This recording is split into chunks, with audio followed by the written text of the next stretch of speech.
Oh, hello. Welcome to the latest edition of Falcons in Focus. I am Terrin, Waack, joined by Tori, McElhaney, and QB1 Kirk Cousins. Yes. Welcome, guys. Thanks for having me. Starters, we always have to give credit where credit is due.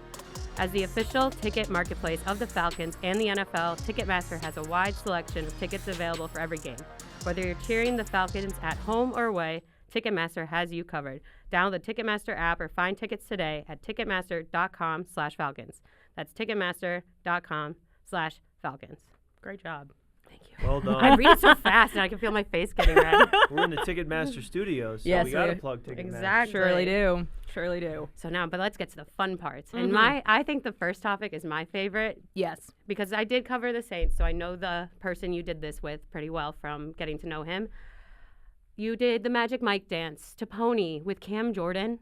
We need to At know NFL honors. yeah. Oh, yeah. I missed that part. I forgot. You just did it. You just did it That's for just fun. how I roll. It's like you just NFL decided honors one on day. stage, cameras on. I'm assuming it wasn't your idea. Or was it? Was it your idea? I mean, I guess looking back, maybe I wish it had come from me. But no, I was approached maybe 2 weeks before honors, a week before honors, saying, "Would you like to go? We can get you tickets." I said, "Sure, I'd love to go." And then maybe 3 days before honors, it was, "Would you like to dance at honors?" And I said, "Okay." No backing out now. I'm interested. I need more information. And then as they sent what the choreography would be, that's when I said, "I don't think so. I don't think I can pull that off." But they said, "Let's at least try a rehearsal." So the day before, Cam and I went to rehearsal. And after rehearsing, I thought, this is possible. And then I spent the next day and a half making sure I had it at least somewhat dialed in.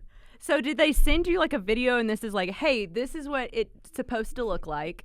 And like what did. was the process of getting the choreography and being like, I have to do this? They sent me a video of professionals, Okay. a male and a female, Oh. doing all the moves. Yeah. And there was just a lot of hip action. And I was thinking, this is going to be tough.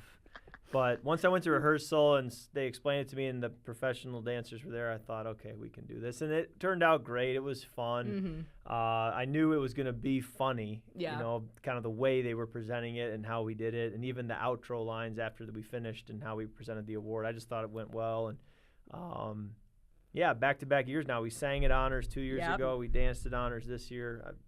Hopefully we're not at Honors anymore because we're playing in the Super Bowl. Right, so there is right. no Honors to attend, hopefully. But we'll see where it goes from here. Who was a better stage partner, Cam Jordan or Kelly Clarkson? Great question. Great question. Well, Cam, after I signed here, texted me to say, you know, welcome to the division. I'm coming for you, basically. And I know that Kelly Clarkson isn't as much of a hazard to my health as Cam Jordan Good is. point. So I'm good with Kelly and would be much safer around her.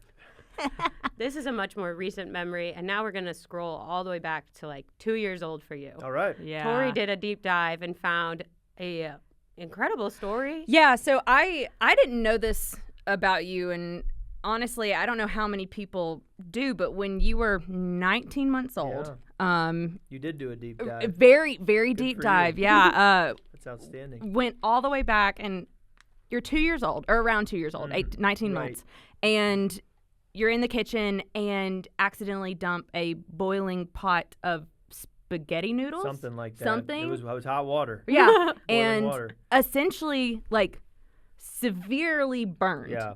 Like, and I know obviously this is you're 2 years old. You don't remember Thankfully, I this, don't remember right? Yeah, but spent what 2 weeks in the 2 weeks in the hospital. hospital. A year of wearing like a compression That's jacket. right. Yeah. Yep. What did your I guess like what was that story told to you like from your like parents' perspective? Yeah, as I got older, it was as you shared. I was playing on the floor of our kitchen.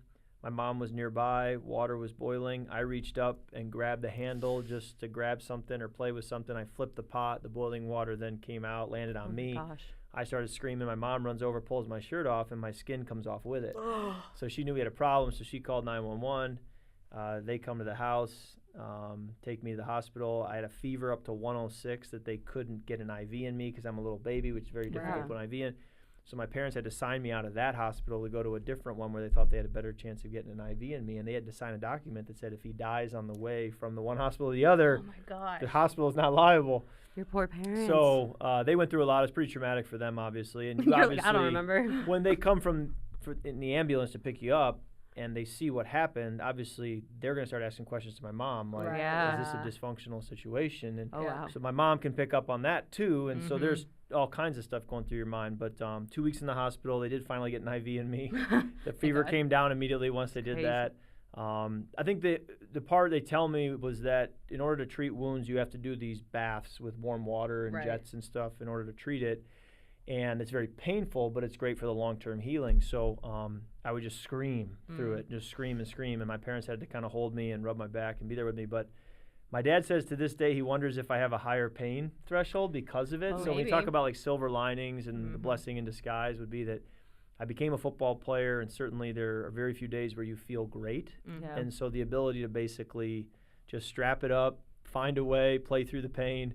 I wonder sometimes if that incident helps me as a football player. Yeah.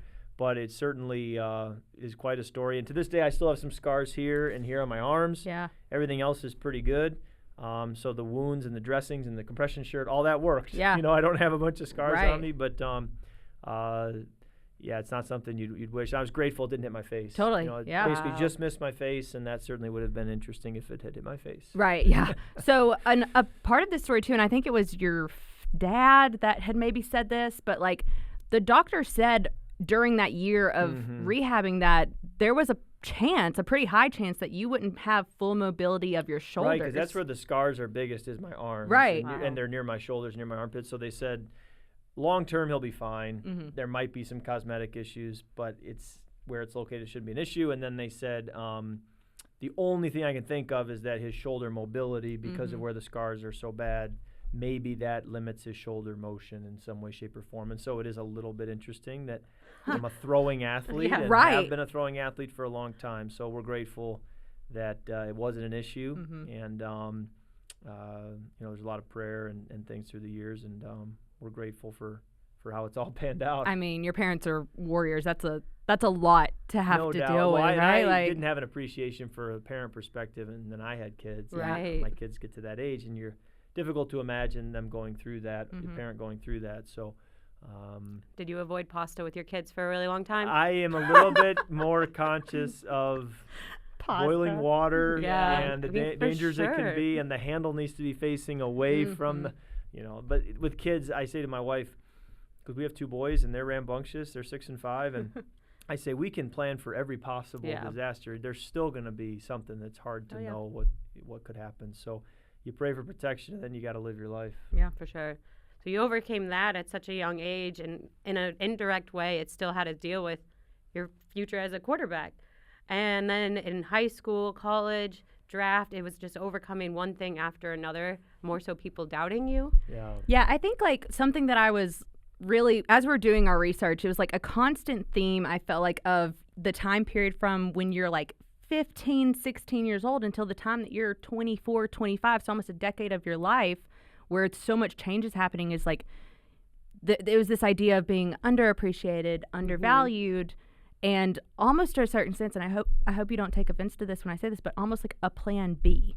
Like That's good. Yeah, I like that. Like, because I was looking and it Yeah. was like in your high school career, like you were set to be on JV, wasn't really like getting a ton of opportunities for varsity, and then you get that opportunity for college. It's like, we need some other quarterbacks to go some other place to Right, let Kirk come in exactly. here.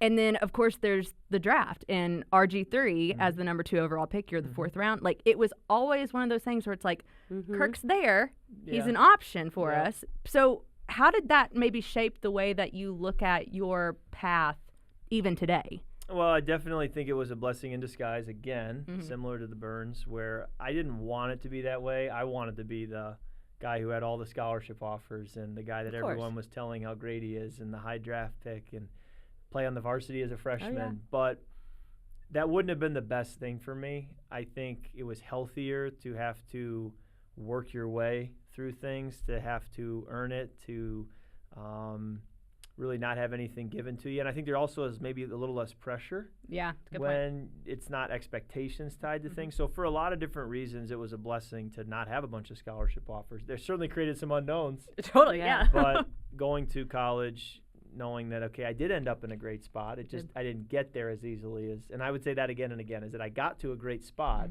I just didn't get there as easily. It wasn't a red carpet to get there, but I did get to a great spot. And I would say the same about Atlanta, that this is a great spot, and I'm so happy where we ended up, and I can't wait to take that next step and write the next chapter, and hopefully it's a really good chapter, not only for Kirk Cousins, but for the Atlanta Falcons. I mean, yeah, I think that's the hope around the city for sure. Yes.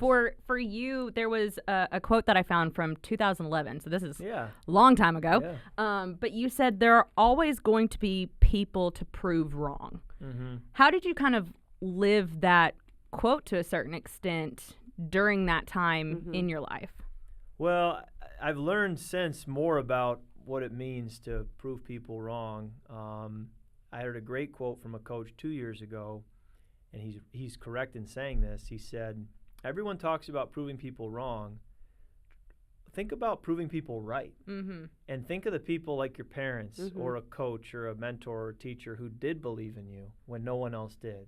And focus more on proving them right than on proving someone else wrong. I remember we were playing at Atlanta in 2013. It was my second career start, and Kyle Shanahan, the play caller for our team, was in the Georgia Dome, and he came up to me before kickoff and said, "You're going to play great. You're a great quarterback. You're going to be special." And this was early in my career, right? I hadn't done anything yet. And he was basically telling me that I have a bright future, and it's going to show today. And I said to him, "Well, I want to prove you right."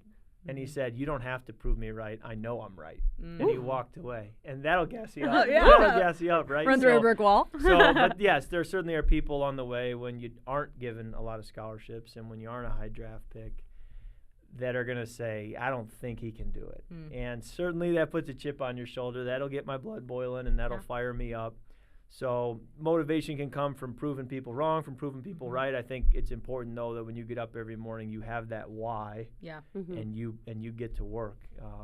And whether you're proving people right or wrong, you're going. Yeah, I think that's such a good juxtaposition of where you were from a mentality standpoint in your younger years to now being so far into your career and having this more honestly positive outlook. I'm the people who know me, who believe in me, those are the people that I want to prove right instead of proving doubters wrong. I think so. I think it's a challenge. I think I've always played well when I have an edge to me, and when I feel doubted, that tends to be when I'm at my best.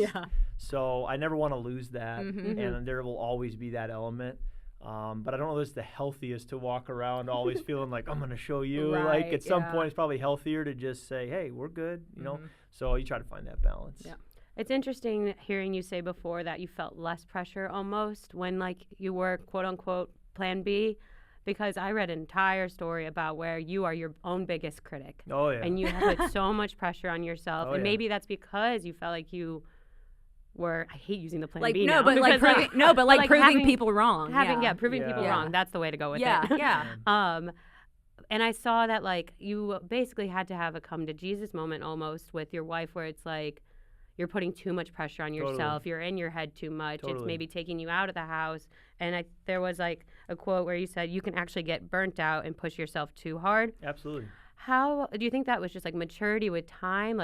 What was that switch in your brain where you're I got to change things because if I keep going this direction, it's going to end shorter than I'd like it to. Well, I think that's where God provides you a spouse, because I think your wife is there as a built-in person to give you that feedback and say, "Hey, I know this may have worked for you to this point, but it probably isn't sustainable." And so she was a great sounding board and still is to this day. When I come home from work and give her thoughts on what I'm learning or how I'm going about my business, she'll have a great perspective of how to handle it. And I think in that moment she was saying, there's got to find balance here, and we did. And I think that I'm kind of wired to be an improver, and there are times where I'm always wanting to improve something, and my wife will laugh because she'll say, "The improver in you wants to keep making that better, but it's good. We're good. Everything's fine." So it leads to, as my dad would say, it leads to tired living, because even when something is really good, I'm wired to say, "How can we improve it?" And I think it's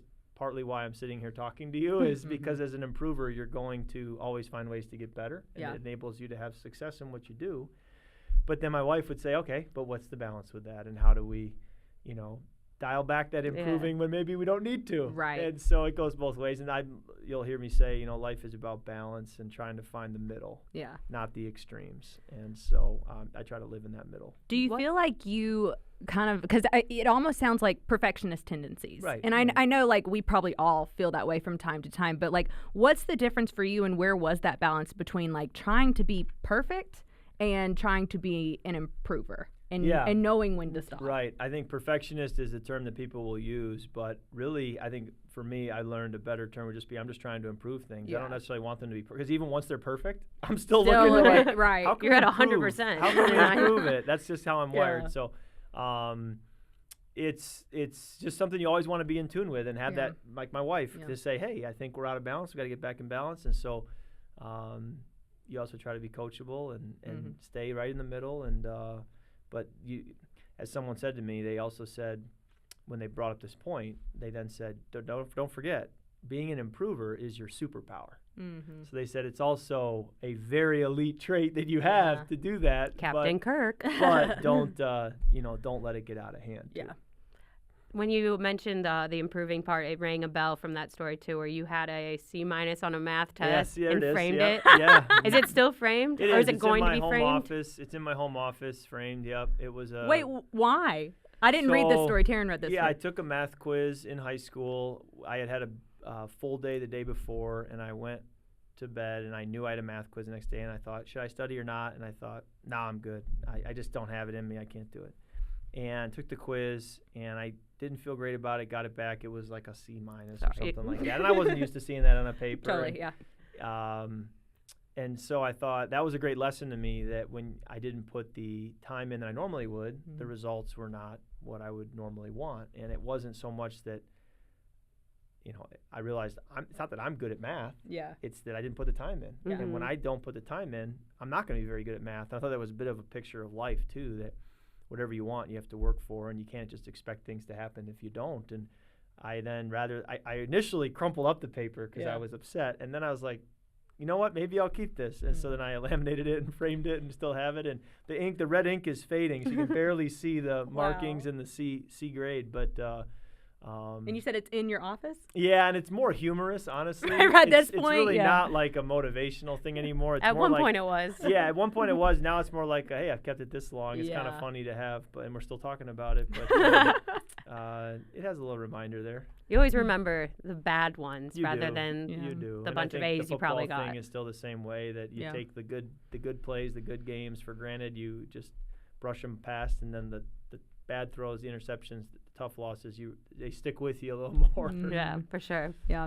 I'm glad you brought up to your wife, Julie, because she is amazing. I met her the first. I didn't know where that was yeah, going. no, I really. Well, we agree on that. Right? then. Yeah, she's So you're great. just gonna say Atlanta native? Well, I'm gonna amazing. I will get there, but I did meet her, and Yes. so I'm also a Georgia grad. She's a Georgia grad. Like we were connecting over red and black. I like love that. it's all good.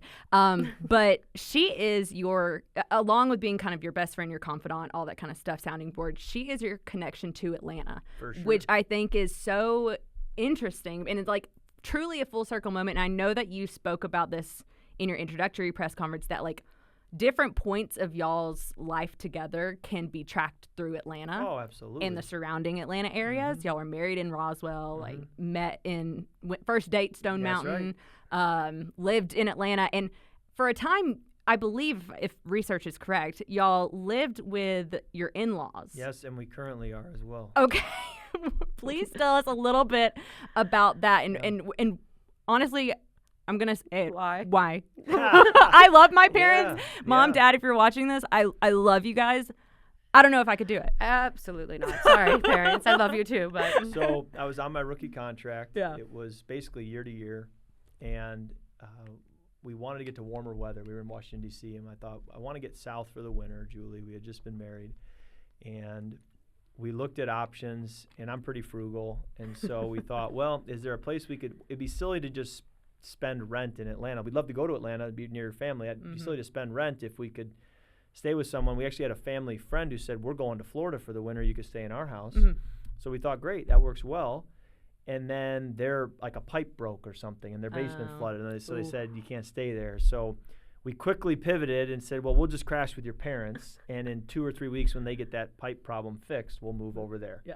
Well, like 2.5 weeks in, we were moved in, we were settled, and it was working well. Yeah. And I said to Julie, I think I'm good. We can just stay here. We've only got like a couple months left of the off season. This will be fine. Yeah. Your mom and dad are a great help. They're great people. This And works it was well. in the basement, right? Y'all were living in the It was, basement? essentially. And It's kind of we fun. kind of share the whole house basically, but Right. yes, we stay in the basement. And I did not know that when I said that it would turn into 7 off seasons, but it did. And to Sounds this like day, free rent to me. Right. so yeah. whenever we visit, we stay there. And Is it still the same house? It's the same house. Oh my it's the gosh. house that Julie grew up in, was born in, and That's kinda sweet. I And so know. we are still there. I thought 2 to 3 years ago that okay, that'll be the last off season there. No. And nope, last off season I flew every Sunday night back to Minnesota for OTAs from their house. Every Thursday when OTAs finished in Minnesota, I'd fly back here to Atlanta, spend the weekend here in the city, and then we signed with the Falcons, and I drove over here to sign from my in-laws' house. I've been staying there now for the last several weeks. We'll buy our own home Right, here. of course. Maybe. We're not there yet, so in-laws' basement, and You it said works. you thought that once before, and it didn't really That's happen, good. right? That's What if Like, you just good. buy their house? You know what? We've had a lot of conversations Oh, I'm around sure. housing options here, and that one has been discussed. But I want a short drive to work, and so I'm Oh, trying yeah. to figure that out. After today's crash. Yeah, Whew. no, yeah. It took me an hour and 20 minutes to get to work You today, all so live it. I understand. You live it. You talk about being frugal. Everybody knows about your van, but I don't know if Falcons fans do. Okay. I didn't. Yeah, so. Have you seen it parked out here? Oh, we surely have. She yeah. mentioned the van and mentioned what it looks like. I was like, that's his.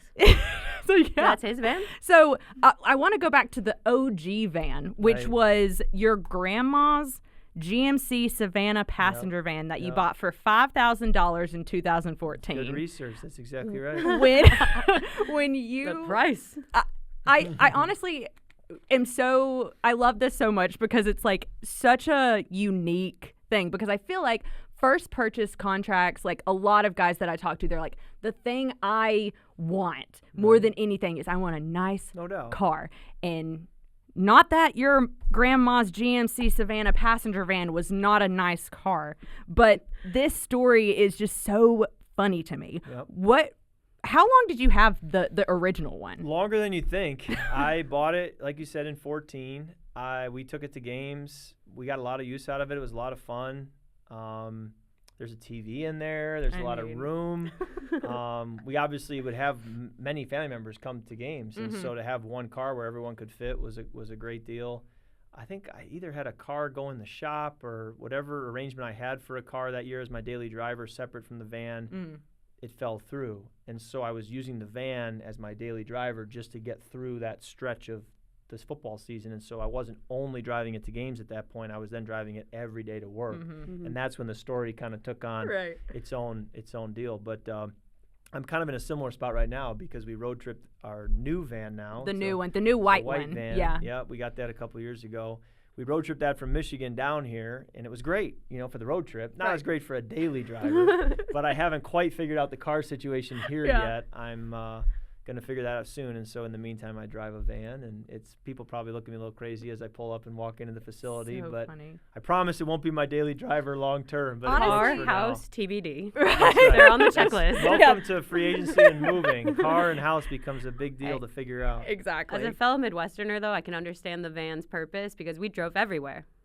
Totally. Midwesterners drive everywhere. Yeah. Totally. No, and especially even living in Atlanta, if we go down to Hilton Head or True. 30A, even down to Orlando where my parents live, we'll absolutely fire up the van and go. Those 5-6 hour drives is perfect. Now you have kids too, so it's everybody has a little bit more space. I know, For our sure. family road trips, it would be 3 of us in the back seat, just all crammed together. Oh, yeah. So they have room for activities. It's Oh, yeah. good. Oh, yeah. This seems like the perfect note to start our rapid fire. We do this Okay. with every person when it comes to this podcast, and we'll ask you 5 questions back and forth. You don't necessarily have to answer really fast. But I'll try. We got It's it. more fun if I do. Right, yeah. Okay. Favorite player growing up? Peyton Manning. I was fast. Very nice. Very nice. 18. That makes sense. Yes, that's right. Did you think about that? A little bit. There were other reasons to switch to 18, but I wasn't disappointed that it was a number Peyton wore. At Love Kyle that. Pitts. I will say, I think it's great. It's so fun. Favorite play of your entire career? This is a tough question It's to answer. really tough. I've been asked it, and I don't have a great answer yet. Because most memorable play for people listening is not It's my not favorite. your favorite, right. You know, Hail Interesting. Marys or Yeah. plays that were lucky Yeah. are not, as an improver, Yeah. as a perfectionist, A ones good that were point. lucky Mhm. don't really make me happy, but it's fun for fans. So favorite play for me would probably be, I know it's hard to break it up into an entire Yeah. career. I hope it's like a high school one. Well, I definitely have a high school one. If you want one, I mean, week 3 said of the high entire school career. senior season against Greenville, we went Nice. to overtime. Ooh. 4th and 22, we threw a ball into the end zone that was caught. We were then down by 1. We decided to go for 2 to win the game, and we got the 2-point conversion, and the fans rushed the field. And I tell people that playing in front of 70,000 fans and millions more on TV, the rush that is, the great moments you have, they're all great. Mm-hmm. But I promise you that overtime win against Greenville in 2006 is absolutely at the same level as far as an adrenaline rush. So I tell people anytime I talk to high school football players, I say, if you go on and play at the highest levels, it does not get better than Friday night I under the lights completely in agree. front of your hometown and your friends and your community. That's as good as it gets. And I tell everybody that who plays high school football. You'd be surprised how many guys sit in this chair and say a high school football memory. And my dad has been a high school football coach for years, just recently got back into it. So it's that was where I grew up and where my personal foundation is. And so it's I always love hearing guys tell stories from It's their so high school. wholesome. It really is. It's like that in your core. It's you can talk about the big moments, the shiniest moments, the craziest moments, but sometimes it's something as simple as winning a game on a Friday night. It's the most Totally, innocent level totally. of football now, especially with NIL. Right. So- Yeah. It's so good. All right. Next one, Terrin. What superpower do you want? But you kind of answered that earlier with the improver. I want to be able to teleport. Okay. Good I one. really That's want my to be able favorite. to teleport. Yep. It matters to me. But then you can't have the van.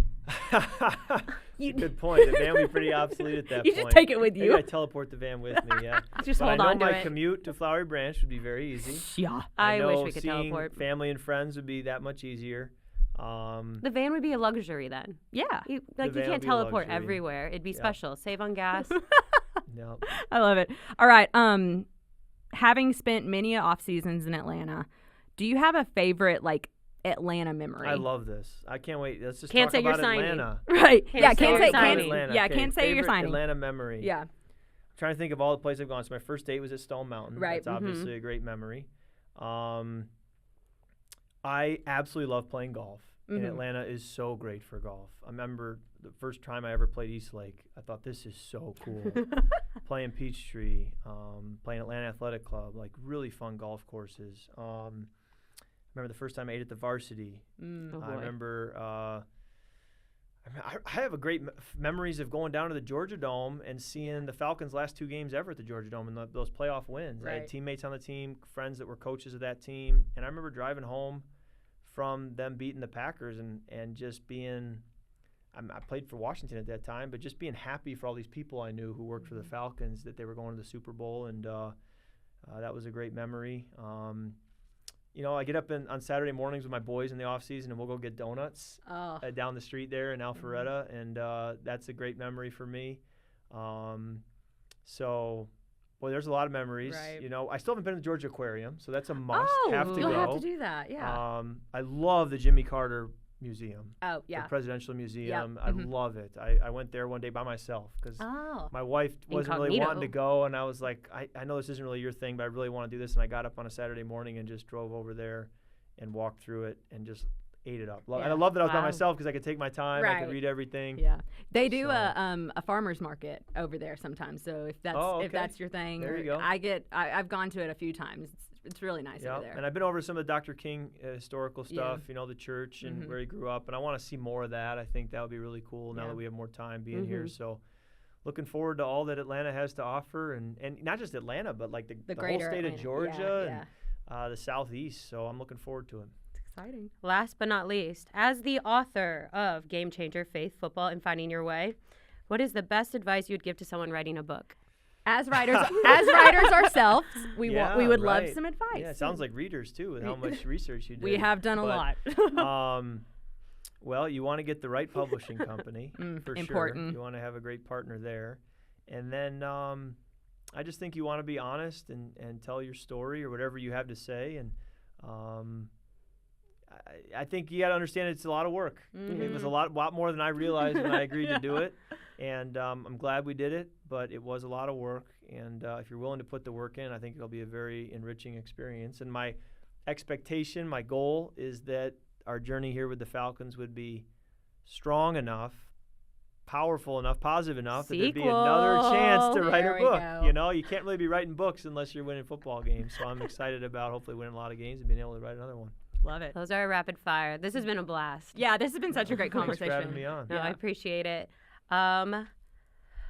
Everyone listening in can find all of the podcasts on the Atlanta Falcons Podcast Network. I need to remember these things to say. It's like you can listen on Spotify, YouTube, Apple, and really anywhere you can find your podcast. And then obviously watch QB1 on Sundays, and then any other day of the week apparently, since now there's a Wednesday game. Yeah, whenever I played on every day of the week except Tuesday and Wednesday. So I thought, hey, if we get that Christmas game, I'm do down you to only want one the Christmas day. game? I played on a Christmas day on Friday. Oh, so yeah. I've had to do it before. I've played on Thanksgiving many Wednesday. times. At some point, Wacky I've just agreed to the fact that, look, from August to February, Yeah. I just don't really have a life. Yep. And that's Same the way it's for gonna us, be. too. So I if there's understand. support I staff, understand. It's the way it's going to be, and Yeah. whether it's Christmas, Thanksgiving, Friday, Sunday, it is what it is. Schedule release comes out in May. Everybody be on the lookout for it. People love it. Thanks so much, guys. Thanks for having me on, and thanks for the research you did. It means a lot that you would look into it that much, and appreciate you researching my story. Of course.